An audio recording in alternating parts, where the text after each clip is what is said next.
Hello and welcome to the Eating Disorder Therapist podcast. This is a podcast to help you find peace with food and overcome disordered eating. And I'm Harriet Frew, aka the Eating Disorder Therapist. And I'm so excited to be sharing with you all kinds of stories, tips, information and guest interviews to help you on your journey in finding peace with food. So thank you so much for listening today. Now, today I have another guest on the show, and I'm speaking to Jemma Richards, who is a voiceover artist and writer. Jemma is also host of This Food Thing podcast, which is a podcast I would highly recommend, where Jemma interviews various different people about their relationship with food. It really is quite fascinating. Do go and check it out.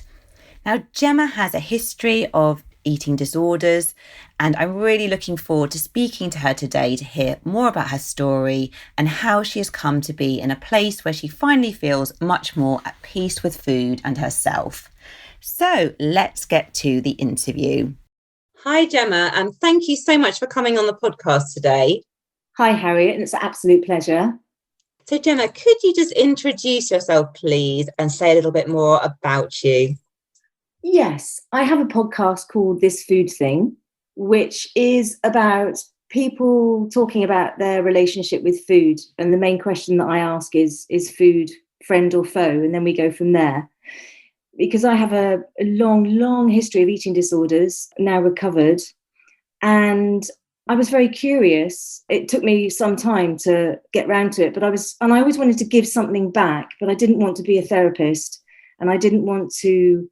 I write, so I didn't want to write anything about it because I was kind of bored of it all, actually. But I wanted to give something back, and I realised that I wanted to find out how other people manage with their relationship with food, particularly when they'd had issues with food. And particularly women of my age, say women in their 40s and their 50s, because I think they often go quite unheard. I think it can often be highlighted like in the younger generation. So I launched this podcast, which is how we met. And I've just done season 1. And yes, and it's very interesting, quite exciting. Yeah, well, thank you for sharing that. And I love your podcast, actually, Jemma. I think you've had some really interesting guests. So yes. I'm sure many people that listen to this podcast will be sort of delighted to tune into your episodes. Fantastic. So could you just say a little bit more as well, actually, because you've had quite a range of guests, haven't you? Could you just give us a little sort of snippet of some of the guests that you've had on from different areas? Yeah, everyone that I interviewed, I knew. I have an eclectic group of friends, and I have a group of friends who have also suffered various issues, like lots of people have, and quite a few actually with food issues. And interestingly, Harriet, I'd never spoken about my food issues in depth with any of my friends, and nor had they to me. Because as far as I was concerned, mine were the worst, and mine were really bad, and no one could come near me. But my friend Roger, I interviewed him first of all, and then at the end of the season he interviewed me, and we lived together in the late 80s, early 90s, and he was bulimic, but we didn't talk about it, and I was very bulimic and anorexic, and we didn't talk about it. And then I interviewed a friend of mine who's an actress who I didn't realise had been bulimic, but she was bulimic, and we talked about how she dealt with it. She's recovered now, why it happened, how she dealt with it, how she manages herself in front of a camera, which she finds excruciating, which I thought was interesting, very interesting, because she finds it very difficult every time she's in front of a camera. That's really quite something to manage. And then I had a lovely young girl on called Marley, who worked in the local fruit and veg shop, who told me one day, as I was buying some oranges or something, that she was bulimic. She's 21. I never told anybody that I had anything going on until I was well into my early 30s, other than professional people. And then I interviewed a personal trainer who I know, who is an ex-professional dancer and went through the whole dance school and was in the industry for 10 years, and what that was like. And her issues come out through exercise, over-exercising. And then I have a lovely boxing coach who actually stepped in last minute for me, Ian Streets. And I spoke to him about food, and he was like my wild card because he doesn't have any issues with food, apart from the fact that he can't taste or smell anything anymore. But so we talked about eating disorders and disordered eating in the boxing industry. Yeah. And then I have a whole load of other people lined up to interview when restrictions lift. I have quite a diverse, I'm going to interview our local big issue seller who's very interesting. I don't know how you manage to eat on the streets or not. Yeah, there's a raft of people. I want to talk about OCD and other addictions because I'm becoming more and more focused on the fact that eating disorders are probably, well, in my experience, an extreme version of my OCD. I think it's quite, particularly with anorexia nervosa, I think actually it's quite common that people might have OCD as well, or have had OCD pre the illness. I think I've had it in my experience. I think I had quite bad OCD when I was a kid and then when I was a teenager. And I think I converted it into my behaviour around food, either not eating or eating and getting rid of it. I think you're not alone. I think you're really not alone there. I think because there's a lot of anxiety often, I guess with OCD and with anorexia, there's a lot of anxiety underneath, isn't there? And I think often more the OCD behaviours often show earlier, perhaps before the food issues.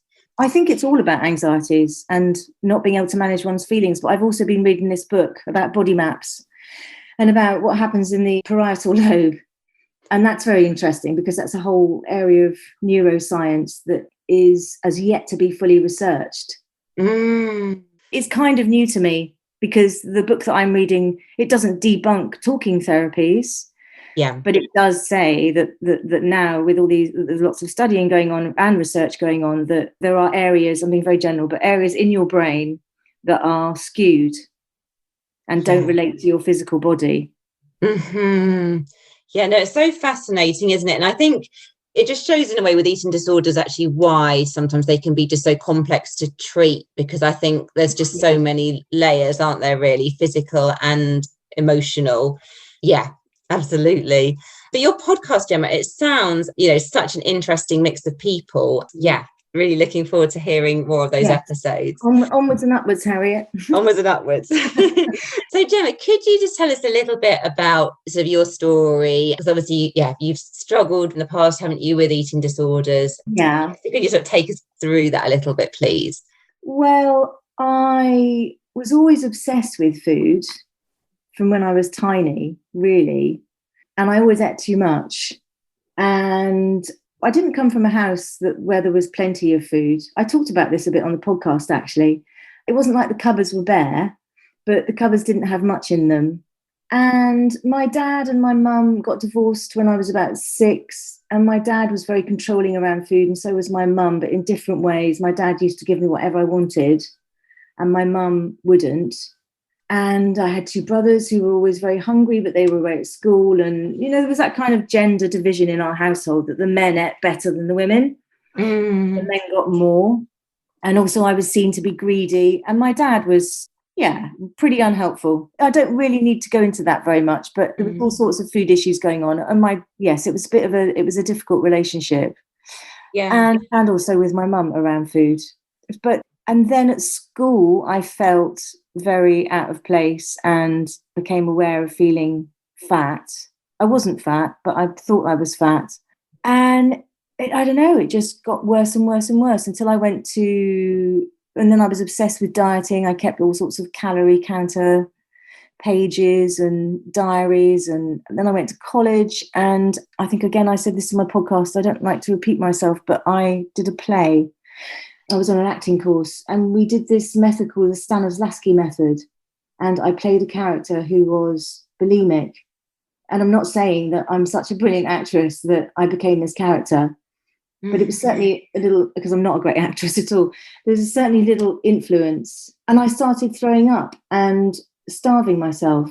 Actually, I starved myself first, and then I started throwing up. And it just seemed like an ideal solution. And I did that for years and years and years and years and years. And at first it was great, it worked. And then it got worse and worse, and I got more and more unwell and just overwhelmed by it. I couldn't do anything with my life at all. I just about managed to function and hold things together. And then in my 30s, I think I did see a therapist in my 20s. I saw a psychiatrist at college. I was sent to see people. But then in my 30s, I started to, I was just exhausted, and I thought, I can't really do this anymore. I had a sort of collapse at home in front of my mum, and she found me a therapist who was a nurse and a hypnotherapist and specialised in eating disorders. And she was the first person that I saw and said, this is out of control and I can't cope. And can you please put me into some kind of psychiatric institution? Which she said, I will, but it's very difficult to get you out. And so thankfully, I think I saw her 3 times a week for about, 3 or 4 years. And then, and got a bit better, then relapsed quite a lot, and then went to see someone else who was also fantastic. And just, it was such a slow process. I look back and think, God, why was I so slow? But once I stopped the physical behaviours, I went to the last therapist that I saw, who I was with for quite a long time. He said, if you're sick, I won't see you. Mm-hmm. And it was just the right timing. I just heard it. And he was much cleverer and more intelligent than me. And I just thought, okay. But I wasn't prepared for the kind of tsunami of emotion. I had a bit of a breakdown, I think. It felt like a breakdown. Yeah, I always thought, okay, tomorrow I'll stop being sick, and tomorrow I'll eat properly, and I'll do this and I'll do that, and it'll all be fine. But that's not even the half of it, is it? You stop your behaviours, and then you're left with all this stuff, and it's inside of you, and obviously it's emotion and feeling, and it's overwhelming. I feel very fortunate to have had some such expert help. I'm not sure. I don't know if I'd have found. I'm very tenacious, so I'm always able to pick myself up when I fall down. Yeah. But God, you get in so deep, don't you? It's quite hard to remember how entrenched I was. Yeah, well, no, definitely. I mean, I know myself, I would never have recovered actually without help, although I know I had some eating disorder help, but just for therapy and be able to unpick all the emotional baggage. But it's sad for you, Gemma, that it sounds like in a way, probably by the time you actually got help, it was already just such an entrenched habit, I guess, wasn't it? And such a kind of probably have become such a normal part of life and your identity. Yeah, it was my way of life. It was my secret way of life. And when I was younger, I happily balanced, well, I didn't happily, but I managed to juggle the two quite successfully, my external world, my internal world, and to all intents and purposes, to lots of other people, with a few dips here and there, I was fine.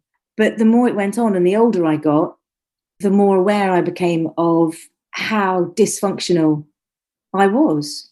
Mm-hmm. And how I was wasting my life, and it just kept slipping out of my reach.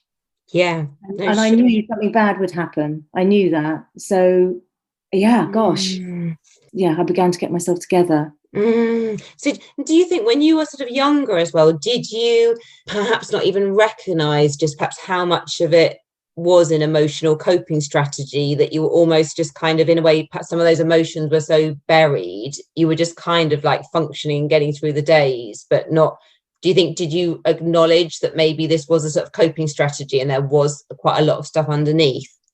No, I was highly defended about it, and I was also pretending that nothing was going on.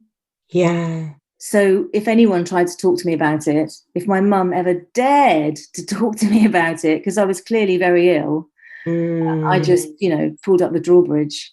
Sure. I mean, it must have been so tough for you, actually. You must have felt so isolated and alone with it. I did, because I was so ashamed. I don't know what it is about eating disorders compared to, say, I don't know, if we were sitting having a conversation with an alcoholic or a drug addict, I'm sure they would talk about shame.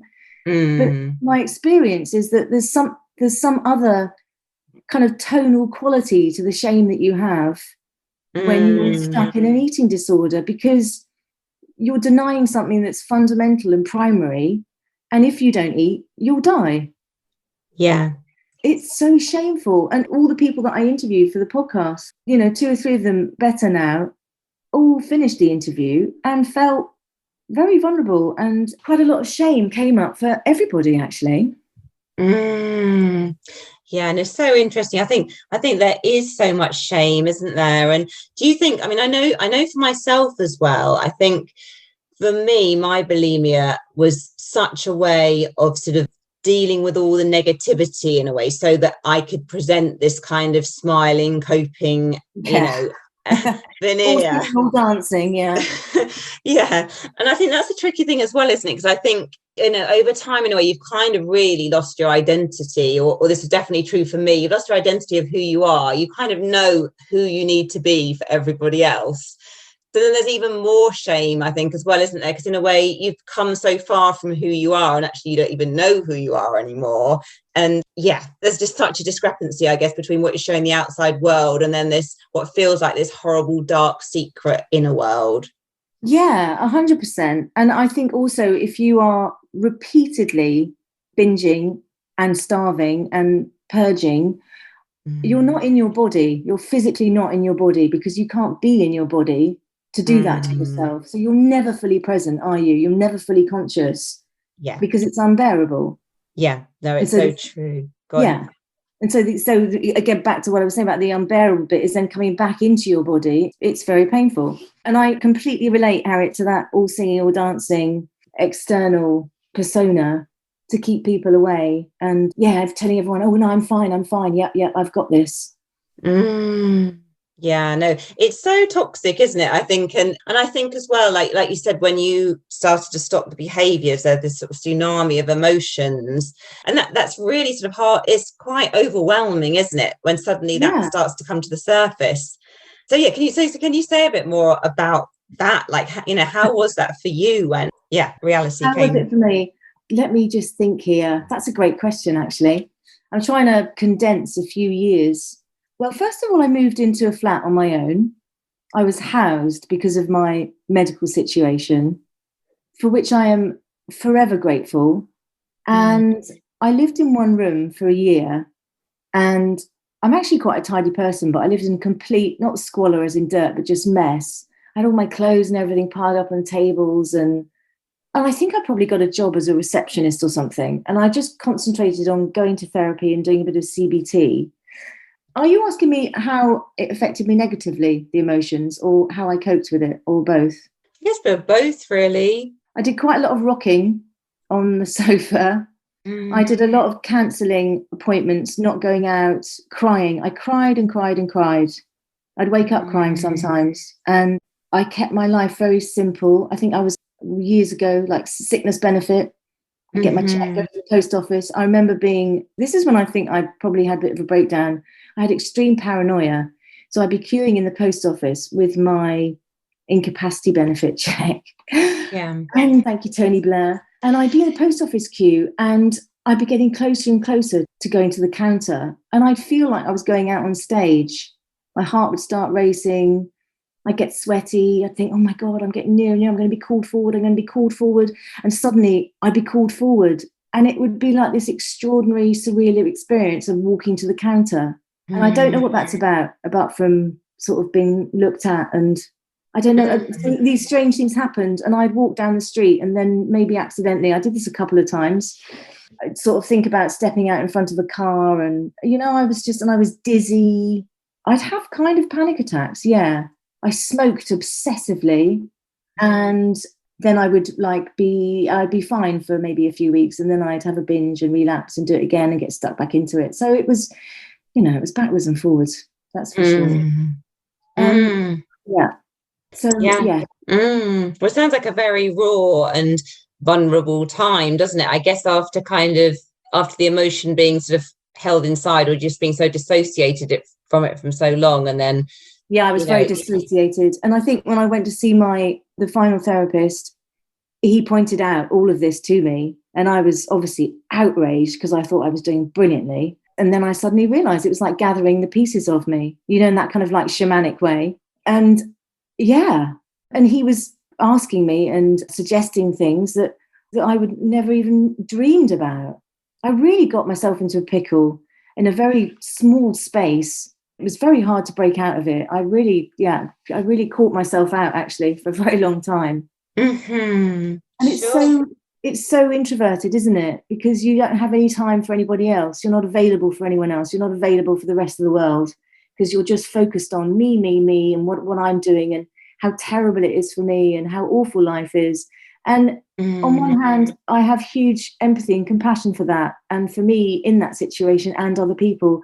And then I have the other bit of me. It's just like, pull yourself together. What a waste.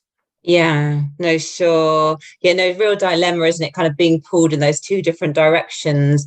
It's so tricky, though, isn't it? Because I think when you're just in the depths as well, you are very sort of self-obsessed, aren't you? And everything, it is a bit kind of poor me, but then in a way, it kind of almost, you kind of have to kind of go through that, don't you? There's not really a shortcut from that, really. Yeah. Unfortunately. Yes, you're right. And did you find as well with your when you were sort of working on the therapy as well, like it sounds like you probably did a lot of talking therapy and processing feelings and that side of things as well. But were you also sort of being supported on the more sort of symptom side of things as well, with kind of regular eating, kind of managing binges and purges or anything like that? To a certain extent, the first person, the therapist who I mentioned, who was the nurse, I kept food diaries with her. Mm-hmm. And I did that technique of an elastic band around your wrist and you ping it when you have a craving. Mm-hmm. I didn't enjoy much of that.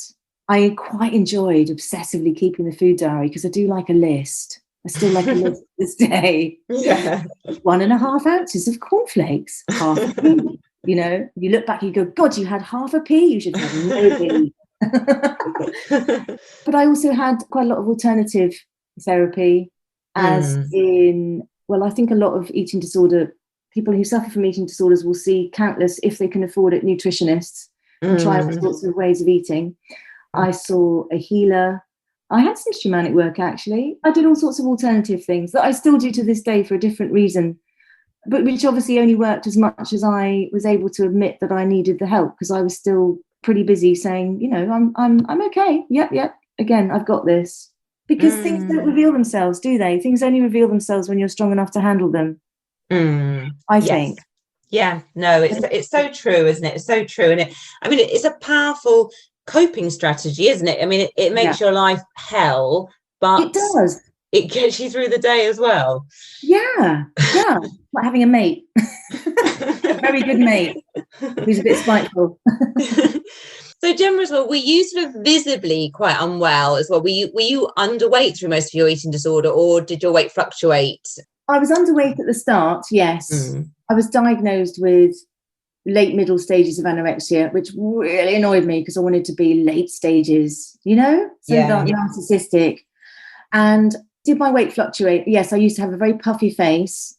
I used to have sores around my mouth, cuts around my knuckles. My skin wasn't very good. I had to have all my teeth redone.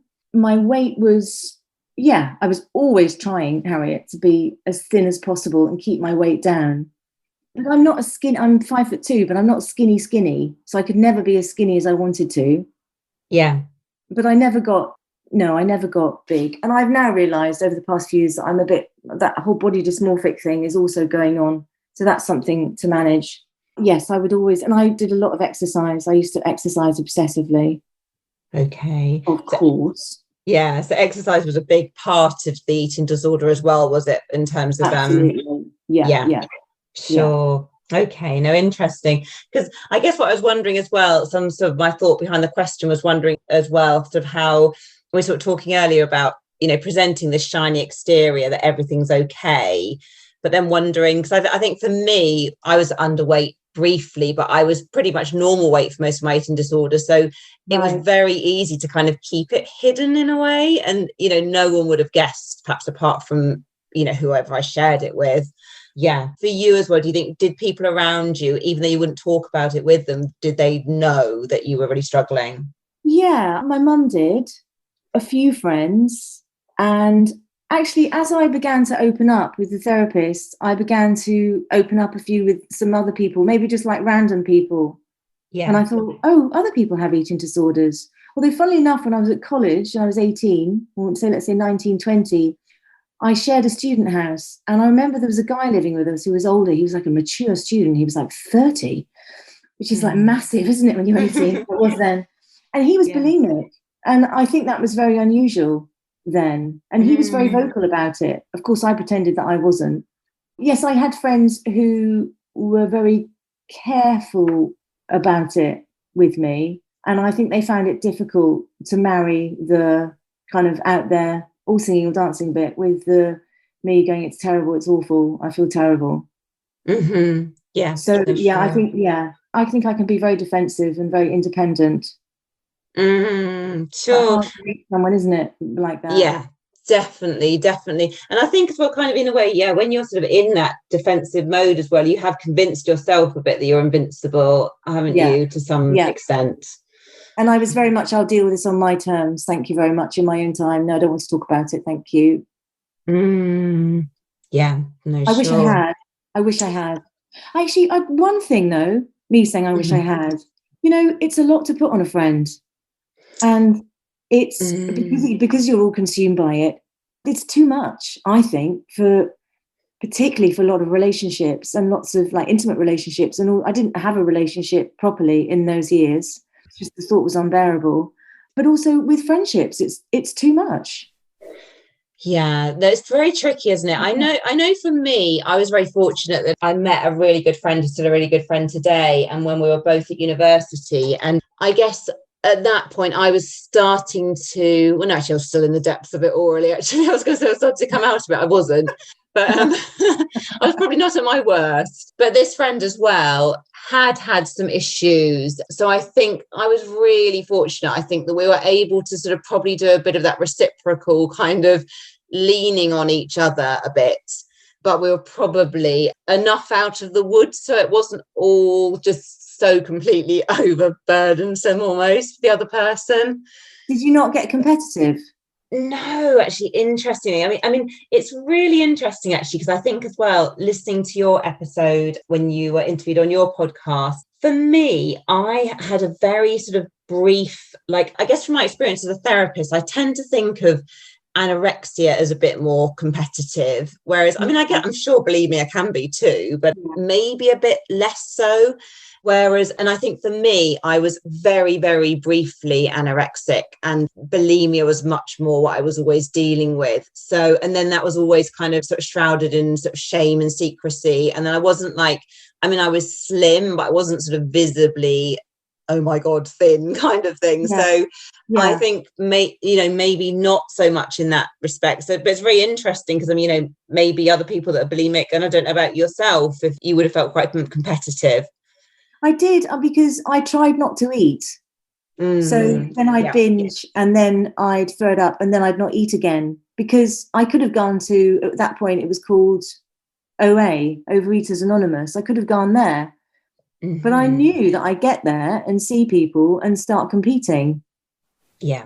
Maybe that was a defense for not wanting to sit in a group of strangers and talk about myself. There is that as well, because that was a big deal. I wanted a one-on-one.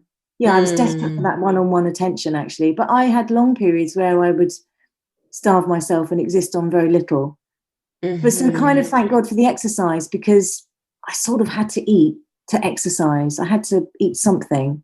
Yeah, sure. So that's kind of almost sort of gave you, because you were sort of moving your body in a way that was kind of generated sort of life-giving force almost of needing nutrition to keep you going.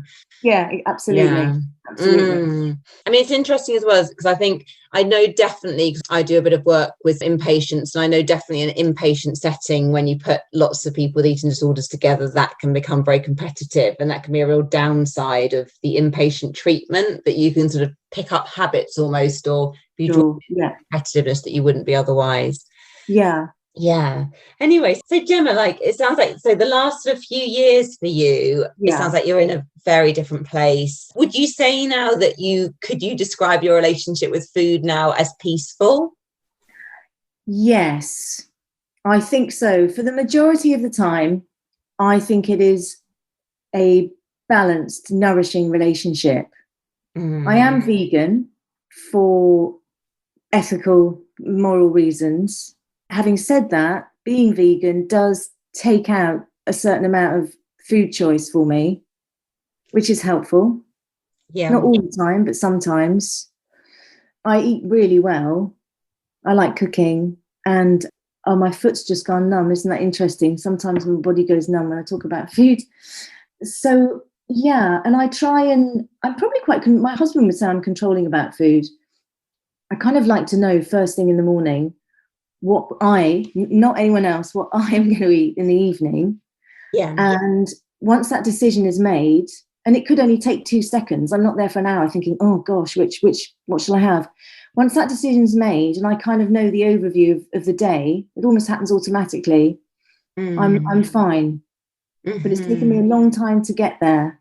And part of my sort of rehab in that area is that I've been to Italy a lot, particularly Sicily. Okay. And when I first met my husband, he took me to Sicily. You know, Sicily's just got the nicest restaurants and the best food, my kind of food. I was eating fish then, I don't know. And that really, really, really helps because it was so obviously a completely different relationship with food. Yeah. That food being celebrated. And that was terrific for me. So, yeah, I would say I'm pretty at peace with food. What does happen, so I don't act out my eating disorders anymore, but I will still get highly anxious or feel very overwhelmed or very judgmental about myself. You know, these will happen in peaks. So I recognize those feelings as part of I'll call it like that's my eating disorder. These are the emotions that belong to that part of my life. So I manage those, but I certainly don't act out with food.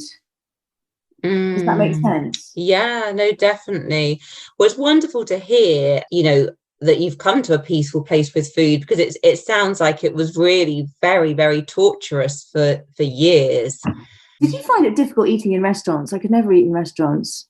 Oh, it's so interesting. I'll have to come on your podcast, I think. You are to coming. Talk about I'm officially inviting you. Because it's so interesting, because I think for me, like the eating disorder was kind of, you know, it was a big part of my whole mental health struggle. But I think a deeper part for me was much more about self-worth, kind of pleasing people, all of that. And interestingly, like it was about the food, but it was also a lot about all those other things. So, you know, in some ways I feel I've been fortunate in some respects, that I think some more foodie kind of challenges maybe haven't been such a big issue for me personally. So, but I know so many people listening will be absolutely with you there about the restaurants. Just always be really angry because you'd have to sit there and eat, wouldn't you? And I would be that guest that no one would ever want to have at their dinner table. You know, cutting a tomato in half and then going to the toilet with everyone raising their eyes. Sure. It's so torturous. Completely it is, torturous. It's such a waste of life. I mean, I've thought about this a lot. Of course, it has informed who I am, and I have, you know, used it to my advantage now. But God, such a waste. It's kind of like, don't do it. Just don't do it to yourself. But of course, that doesn't really register with people, does it? It doesn't. And I think it's so tough, isn't it? Because, you know, I think everyone listening here should go and listen to your first podcast episode where you go through some of your history in a bit more detail. But I kind of think, I know when I listened to that, Jemma, I was thinking as well, you know, little young Jemma, really, you didn't stand a lot of chance, I think, with your relationship with food from very early on. Maybe not, maybe the die was set. Yes. I mean, it's tricky, isn't it? But I think as well, you know, I know, again, for me, a lot of my stuff probably came a bit later, and I think that made it a bit easier for me as well in my recovery. Whereas I think when you've been, you know, I think of you on your podcast talking about looking in the mirror, and of you in your dungarees, I think when you were 4. Yeah, a bit older than that, but well remembered. Those dungarees, God, they follow me around. Everyone goes, "What about the dungarees?" Sure, but you were very little, weren't you? Yeah, about 8 or something, I think. About 8, sure. Yeah. And very conscious of your body from such a young age. So. Yeah, where does that come from, eh? Very conscious. Oh, but no, it's so great though to hear that you're in a different place. And it sounds like as well, like you said, now sometimes you can get those kind of strong feelings that might come up, which don't trigger the old behaviors, but perhaps can, you know, I guess make you feel quite emotionally unsettled or, you know, not great in yourself. Yeah, absolutely. And I think, yes, I think it's to do with managing anxiety. So in a way, lockdown's been terrific for me because I can just stay at home and get on with my own stuff. It's removed that worry about going out into the outside world, which of course, we don't always enjoy it. So in a sense, I've kind of thrived. And also, I've never spoken publicly like this about my eating disorder or eating disorders. Or I spoke publicly on the podcast and then listened back to it and went, oh, wow, I didn't mention this, I didn't mention that. There was so much to mention. And also, I mean, I'm sure you find the same thing. It's hard to reach back there and remember exactly how it felt or how it was, because I want to be authentic and to give a true picture. But yes, I've come a very, very, very long way. Yes, thankfully. There is light at the end of the tunnel. I'm in the light. Yeah.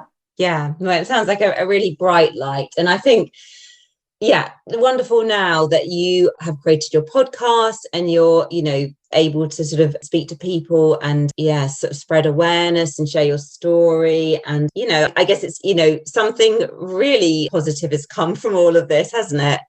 Yeah, I think so. And food, we seem to have a huge problem with food, particularly in the West. We've got so much food. Yeah. We don't know how to deal with it seems, and we're poorly nutritioned, lots of us. And so it's not just me with an extreme story or you with an extreme story, it's everyone managing this, as I say in my podcast, this basic fundamental relationship, which is where we play out so much of our drama. So, of course, some people are fine, but lots of people, I think, would like I like your word, more peaceful. They would like a more peaceful relationship with food. So that was also why I set up the podcast. It wasn't just to speak about eating disorders. No, sure. No, absolutely. It is very far reaching, isn't it? Because I think as well, it's a spectrum, isn't it? And I think we sometimes tend to think about eating disorders being this kind of unique sort of special thing over, but actually everybody's on the spectrum somewhere, aren't they, between a healthy relationship with food and an eating disorder. And a lot of people are in that middle ground where they experience disordered eating and would really like to have a much more peaceful relationship with food and with their body. And I'm sure there are lots of people who are worn down by it, who've been managing their disordered eating for years and years and years. And that's tiring, That's quite exhausting to live like that, even if it's quite subtle. It's always there in the background, isn't it? It's in the engine room. It's always there. Yeah, no, it certainly is. But brilliant, I think because your podcast, it's giving a voice to people, isn't it? And I think it's something, many people are going to be able to listen and really resonate.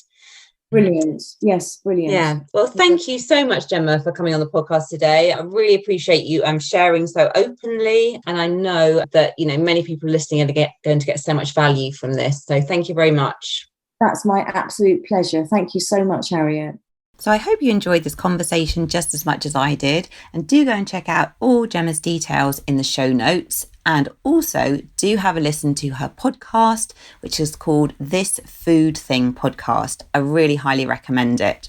If you're not following me already, do seek me out on Instagram at The Eating Disorder Therapist. And if you're interested in getting more support with your relationship with food, do head over to my website, theeatingdisordertherapist.co.uk, and there's details of my online courses and other support that I can offer.